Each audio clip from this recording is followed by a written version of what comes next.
My name is Larry McIntyre, Village of Westmont Communications Director, and we're here tonight to talk about the Stormwater Management Infrastructure Sales Tax Referendum.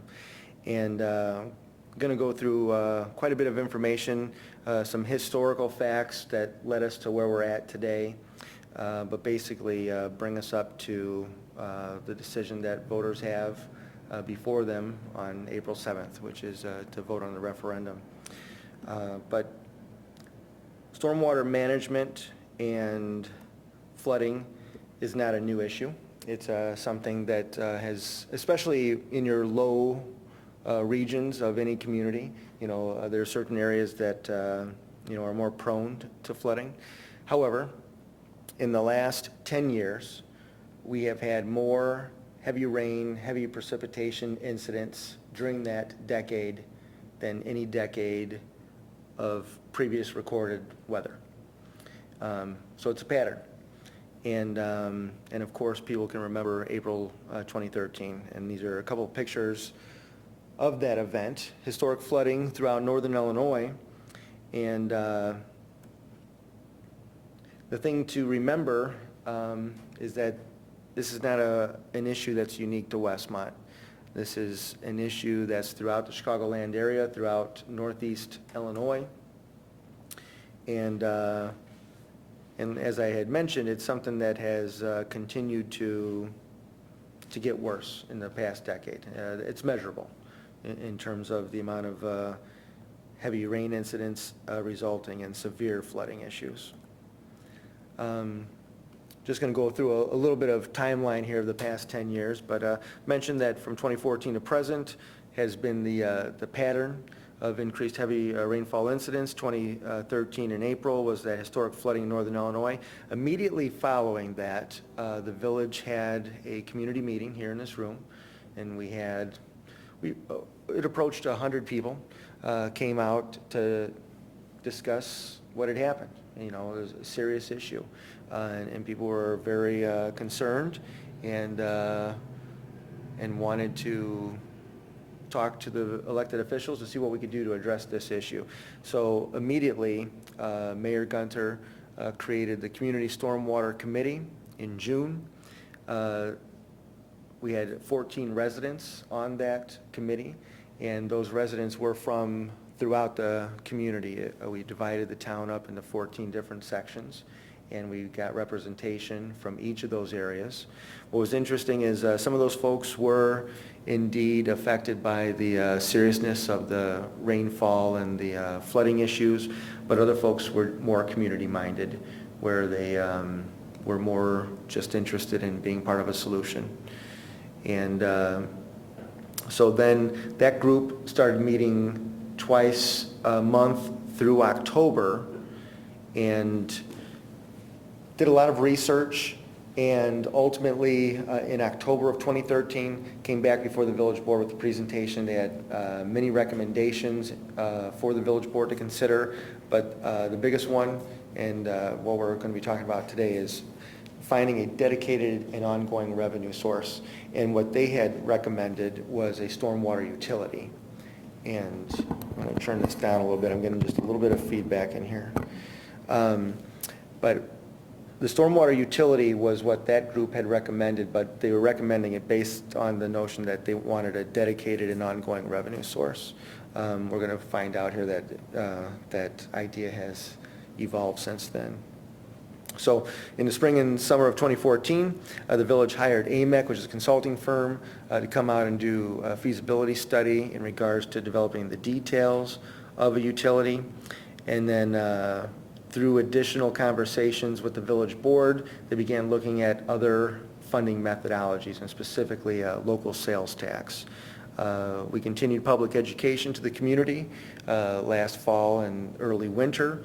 And then we went before the village board on January 8th, and at that time they were considering which way to go, whether it should be a sales tax or the utility fee.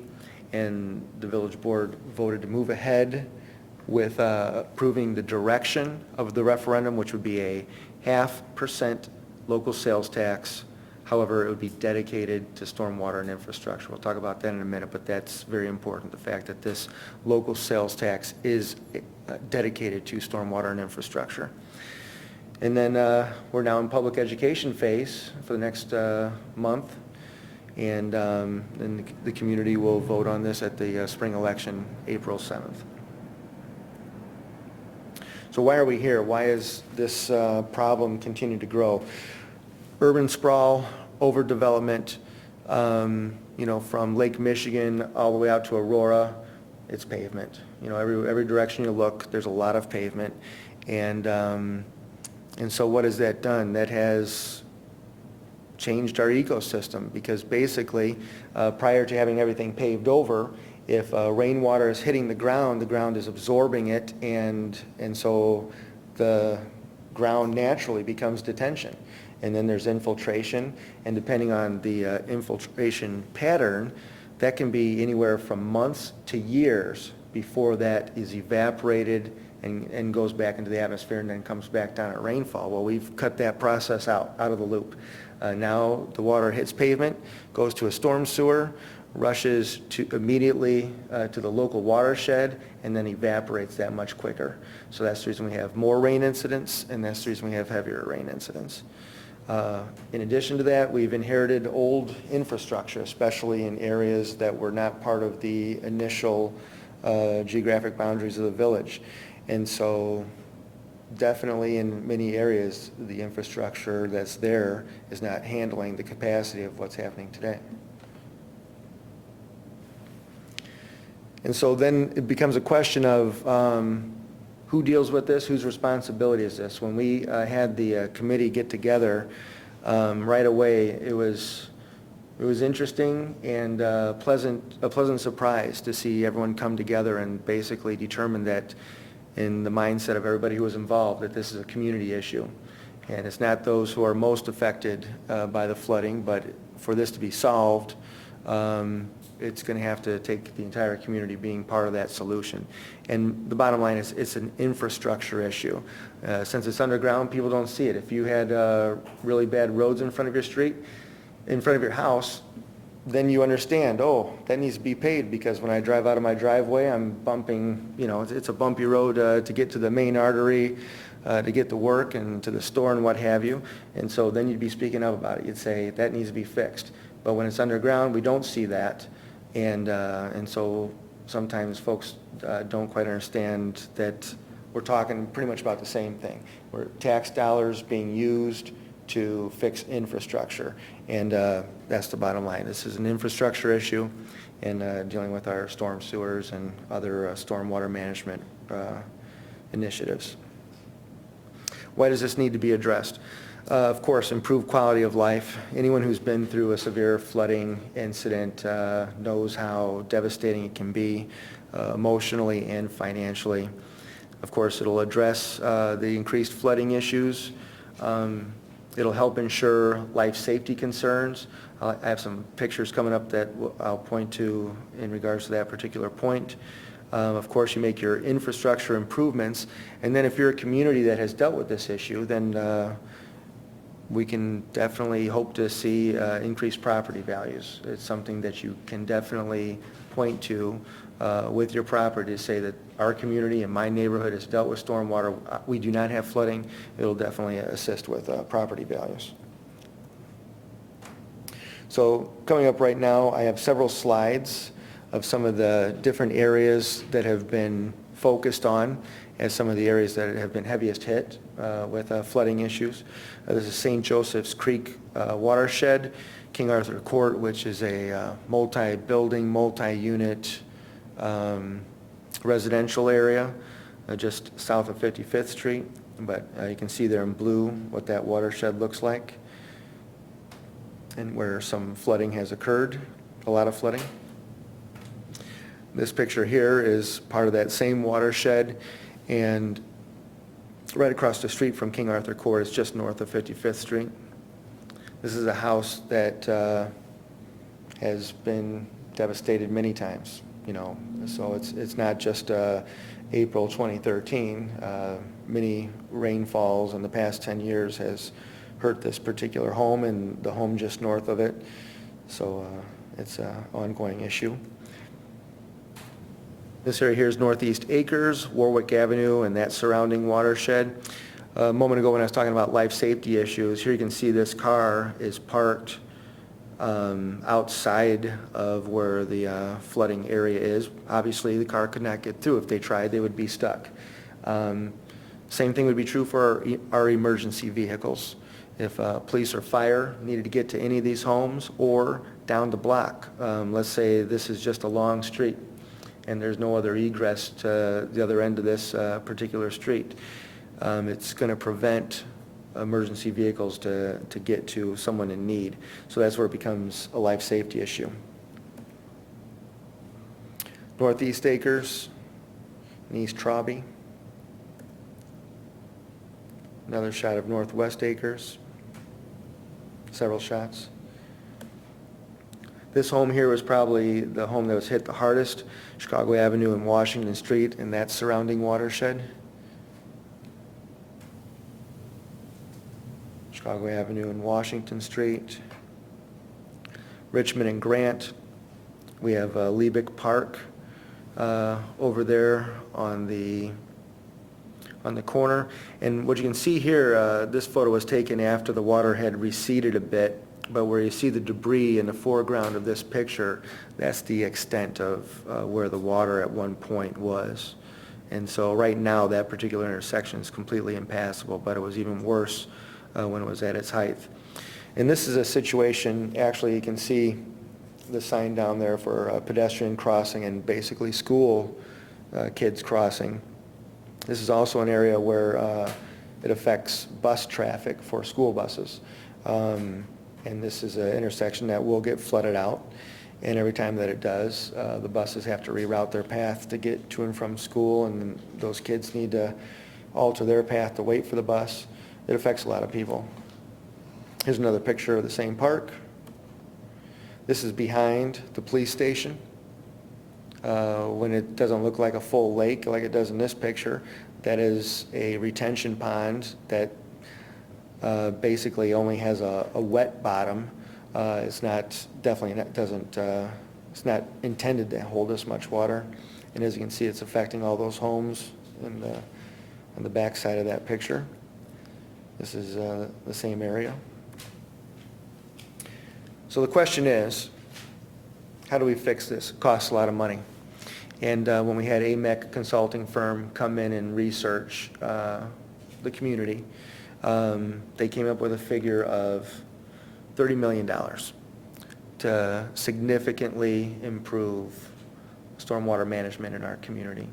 That estimate was based upon some previous studies. We had a Christopher Burke study in 2008. Those folks came up with some specific recommendations and cost for some of the community, and then those figures and those projects were then projected throughout the entire community, and this is what AMEC consulting firm came up with. So that's a lot of money. It's a lot of money that the village doesn't have.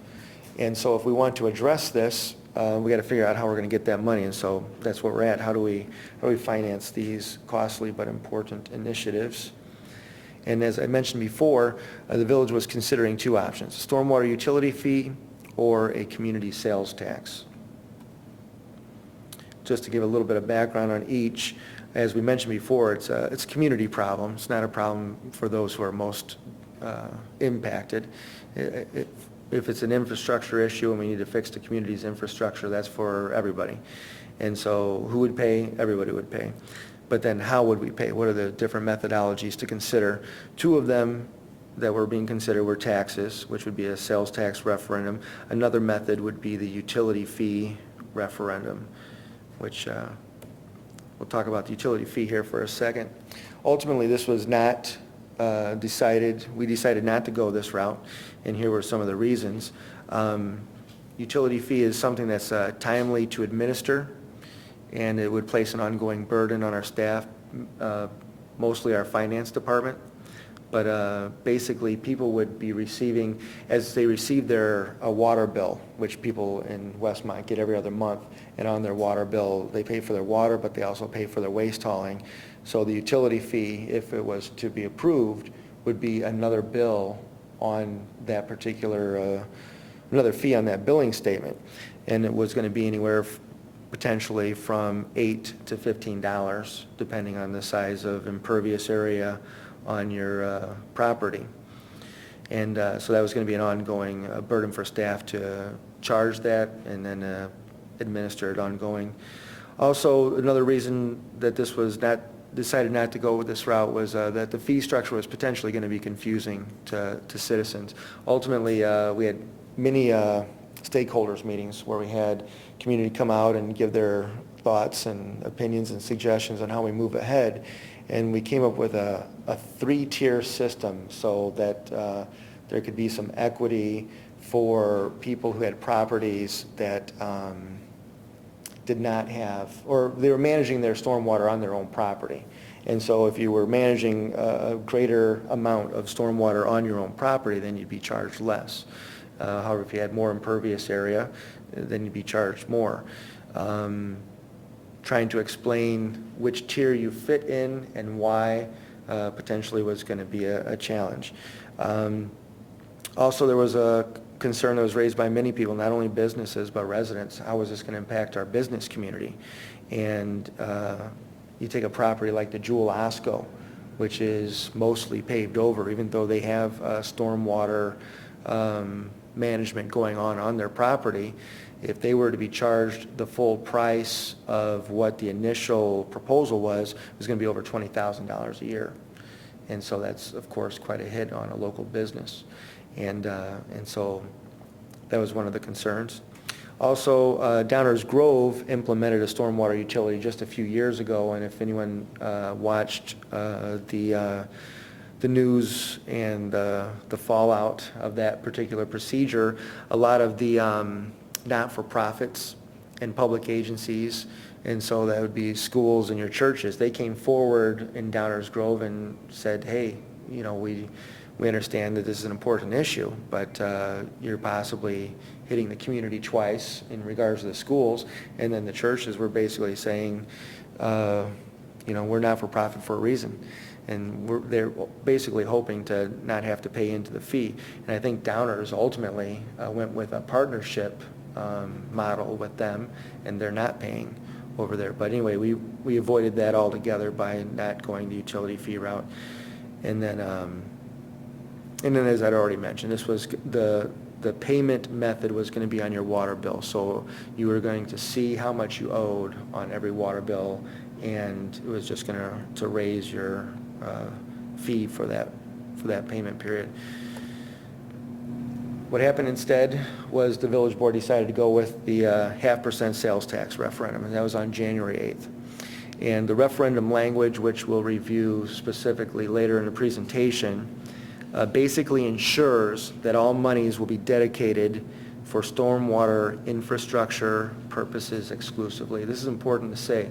And another way to say it, this will not go for people's pensions. It will not go to the police department. It will not go to the fire department. Based on the way that the language in the referendum is written, there's only one place that this money can go, and it will go for stormwater infrastructure purposes only. And so that's important, and it's also following the lead direction of the initial group of residents that came forward. It was their initiative, their research that said this is what we should do. We should make sure we find an ongoing revenue source that's dedicated to stormwater, and that's what the language on this referendum will do. Something that's important to spell out every time we do a presentation is that state law dictates that we can only provide factual information regarding referendum. The village cannot advocate for or against a referendum. And so that is my job tonight, is to present information, answer questions, and basically get that information out to the public, and so that they can be well informed. And when it comes time to vote April 7th, it'll be the decision of the voters which way this goes.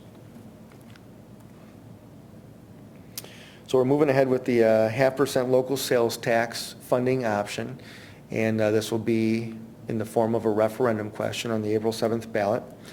What were the reasons why the village decided to go with the sales tax instead of the utility fee? First, it's administered by the state. So the sales tax is collected by the local merchant, and then all sales tax goes to the state. And then the state sends back the village's portion of the sales tax back to Westmont. So by that methodology or protocol, it's less burden on our local staff. Also, this is going to be easier to create. The utility fee, which I did not mention, may have taken over a year just to get that in place. This, if approved, will be much easier to create and will take less staff time to implement. In fact, it might even be up and running within just a few months upon approval, if approved. The other thing, once again, following the recommendation of the residents, was we want to make sure that this is an ongoing revenue source. So if approved, the sales tax would continue. And that was a question that came up. Would the sales tax ever be repealed?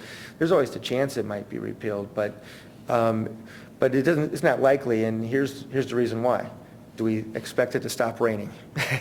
You know, there's always going to be rain, and there's always going to need to be maintenance. You know, just like with the streets. Right now, the village is in the midst of a 3-year repaving of 50% of our streets in the community. It's a great project, and for every street that gets redone, it's wonderful. But 15 years from now, we'll be looking at those same streets and saying, you know, are we ready to do it again? And that might be the case. Same thing's true with all infrastructure. So, of course, that would also apply to our stormwater management concerns. The other thing that's interesting about the sales tax is the non-resident contribution. So basically, any retail sale in the community or purchase, you'll be paying 0.5 cent on the dollar that goes to this particular initiative. But non-residents, people visiting the community, people buying gas as they're driving through the community, or maybe they're from out of town, they're shopping at our grocery stores or wherever, eating at our restaurants, they will be contributing to the fund. And so that was also a benefit of going this route. Now, something that may be considered a negative is that if this is going to referendum, and so it's up to the residents, and so if it's voted down, then there is no plan right now for figuring out another revenue source to address these issues. You know, right now we're very much in a reactive mode. As something happens, we're responding to it as we can, but we have limited funding to do so. Also, this sales tax would be in addition to our current places for eating tax. Place for eating tax was approved a little over a year ago, and this sales tax would also affect those businesses, and that would be in addition to the places for eating tax. Also, businesses do not contribute directly to the stormwater fund. As I said, they collect the sales tax, and it gets passed on to us, but they're not paying to it directly. Additional information. The referendum asks for a 0.5% general sales tax to be dedicated for stormwater infrastructure only. That amount is expected to generate between $800,000 and $1 million a year. And once again, that would only be used for stormwater and infrastructure purposes. Our local retail sales tax would go from 7.25 to 7.75. And then restaurants who are currently paying the places for eating tax along with the local general sales tax would go from 8.75 to 9.25. Some questions that we've been asked, and we've put together some information to respond to those questions, was in regards to, would this hurt our local business community? And that's up to the individual's perspective on what they may think.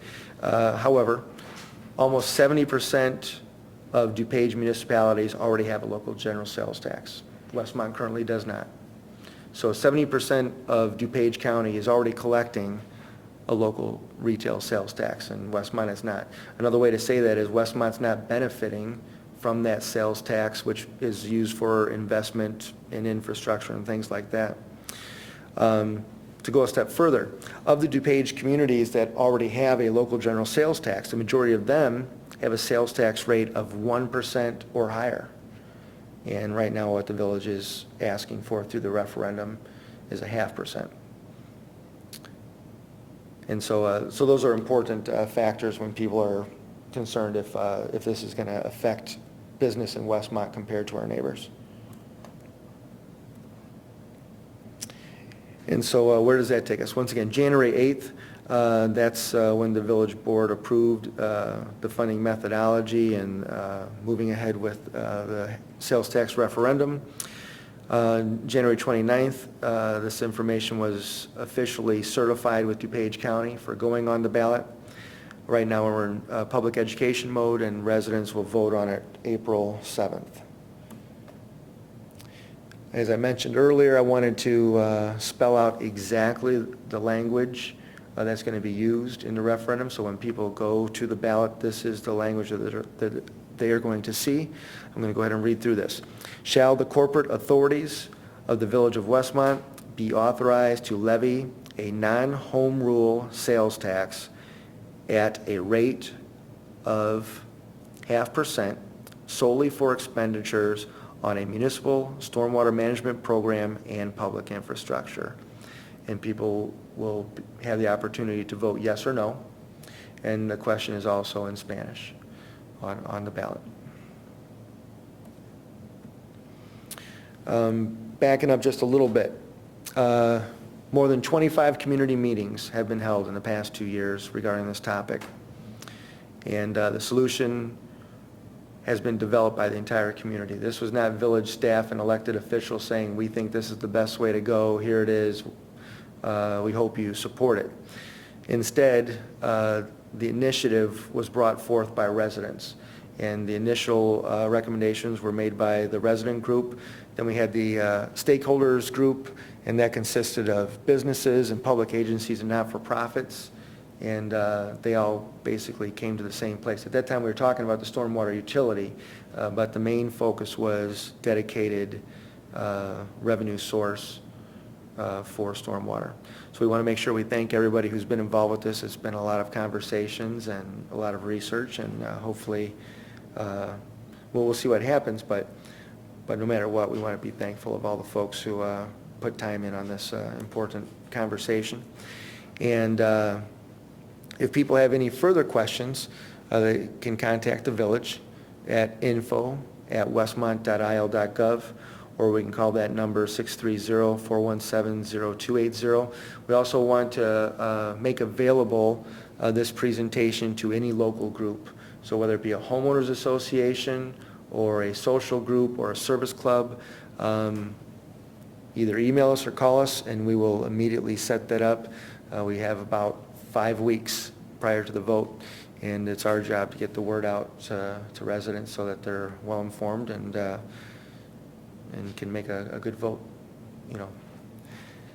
And that's all we have at this point. Any questions? Sir? Yes, definitely. Sure. Does this 0.5% go on groceries too? There are specific items that are not part of the local general sales tax. And unfortunately, I do not have that in front of me. I do know some of the items, things like prescription drugs. Those are not, those will not be affected by this. Also, interestingly enough, car sales. Car sales have a exclusive, unique definition through the state in terms of what can be charged for their sales tax, and so this would not apply to that either. And you might be right that groceries are not part of this, but unfortunately, Spencer, our finance director, he would be the person to answer that question, so I'll get back to you on that. But cars, this will not apply to the purchase of a car.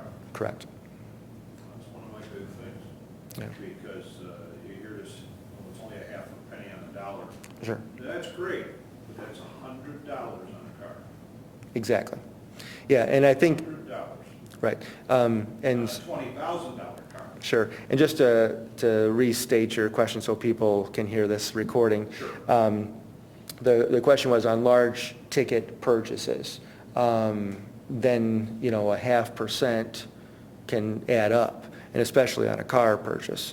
And I think that's exactly why the state has those rules in place, so that local municipalities cannot add on to the sales tax of a large purchase like that, and thus affect those businesses in an adverse way. Yeah, and also, most people have forgotten that you pay sales tax on the purchase of a vehicle based on your residency. Correct. Not where you're buying the car. Yeah, and so to You go to Chicago, buy a car, and you pay Right. Westmont sales tax, and vice versa.